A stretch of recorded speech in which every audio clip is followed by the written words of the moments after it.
I have a dream. Savez-vous que d'ici 15 ans, les dérèglements du climat vont faire replonger 300 millions de personnes dans l'extrême pauvreté? Et oui, ce sont les pays pauvres du continent asiatique qui sont les plus touchés, car ils doivent répondre aux besoins des pays riches. D'après la Banque mondiale, si ce sont les plus riches qui provoquent des changements climatiques, alors ce sont les pays pauvres qui subissent cette inégalité.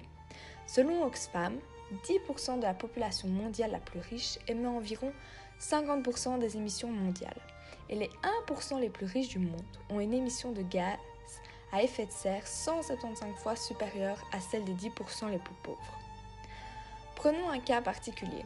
Le Bangladesh, qui est le deuxième fabricant mondial de vêtements après la Chine, sa principale activité économique est l'industrie textile, dont 80% des revenus proviennent des exportations. Nous retrouvons différents problèmes face au changement climatique. Tout d'abord, l'inégalité sociale est la plus évidente. Elle provient du fait que les employés qui travaillent dans des conditions insalubres risquent leur vie pour augmenter la demande occidentale. Les pays développés en profitent, vu que la main-d'œuvre a toujours été la moins chère dans les pays pauvres d'Asie.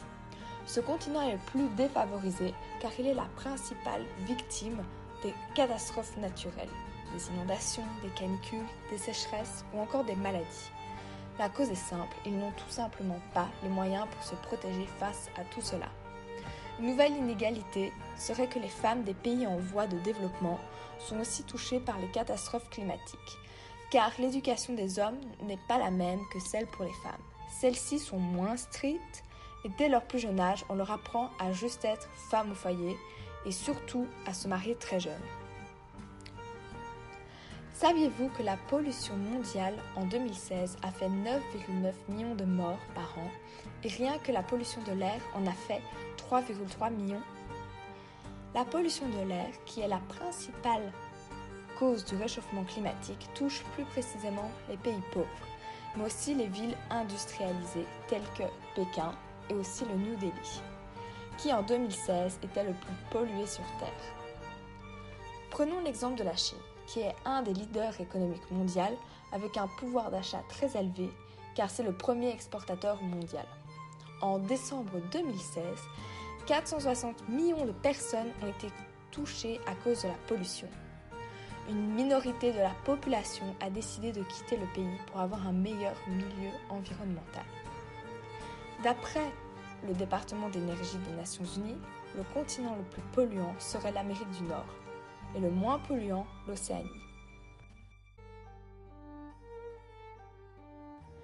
Premièrement, une des solutions de ces inégalités est que la COP21 engage une négociation avec les 195 pays participants pour réduire considérablement les émissions de gaz à effet de serre afin de rester en dessous des 2 degrés, voire 1,5 degrés. Deuxièmement, les pays développés doivent coopérer avec les pays en voie de développement. À partir de la COP21, nous devrons mettre en place une coopération nord-sud pour aider les pays pauvres à assurer un développement humain et économique durable. Troisièmement, la restauration et l'amélioration de la gestion des sols est indispensable pour lutter contre le réchauffement climatique.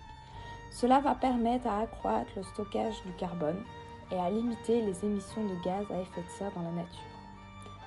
Quatrièmement, la reforestation est une autre solution naturelle majeure.